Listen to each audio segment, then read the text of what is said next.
Right. No. And most black people are not radical. They're not Pan-Africanists, and they seek relief within the system. It is our job to radicalize the black masses and demonstrate to them that our position, our outlook, and our proposed solutions are more viable to our, not only to you as you live now, but to our descendants, kinship and eternity. That's our job that we fail at. Because we don't start where we are and we don't work with what we have. We have a lot of black people that we want to tell them and talk to about black power, but we don't demonstrate to them and articulate to them how they can utilize and mobilize the power and positioning that they have now so that they can go to greater levels of coordination and strategizing and execution of greater level of power. So to simply go not Democrat is not an ideology. Not voting is not a strategy. So as you engage the political system, and I get in trouble for this because people are like, wow, I just can't believe it, that I advocate for voting in every election. And inevitably, that goddamn jury card that you're going to get called for jury duty, go to that shit too. Yeah, me too. Not because I believe in the system, but I acknowledge the fact that we are subject to this system. Diagnosis. This system has power over us and the rest of the world. The system is more likely than not going to be here when we wake up in the morning.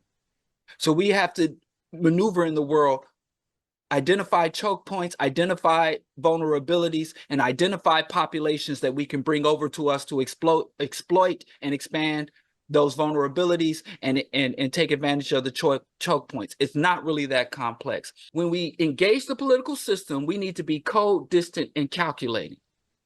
It is a tool for which we can reduce or reverse harm. We can extract resources, or we can obstruct or upend or disrupt agendas.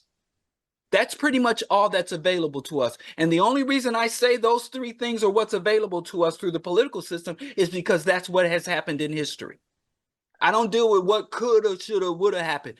Historically, African people have been able to win concessions through the political system, through manipulation, through coalition building, or through disruption and uprising and rebellions. We can secure concessions. More likely than not, in most election cycles, we are really strategically determining who do we want to fight against, who is most vulnerable to our will and to our interest. Not who serves our interest, but who is least effective at upending or obstructing our interest. What can we extract? Can we get people within there to either sympathize or to buckle out of fear or expediency to our interest? Is extremely simple. You can ask yourself, I'm going to fight against this system. Do I want to fight against this system with leaded gasoline or non-leaded gasoline? You know, it kind of comes down to that, because you have to fight. And I have went into a poll and voted for a politician, and in under a month, I'm outside their neighborhood offices, right, protesting and denouncing. In my perfect dream state, Kamala gets elected and we out there in the streets like Trump did. But like that. I'll say this to you though. Anybody, black person that votes for Kamala out of short-term agendas and expediency, your obligation to oppose, denounce, and undermine her fuckery is greater than we who ain't voting for her. Y'all need to be on the front lines. Y'all need to be the first to inhale the tear gas. That's real.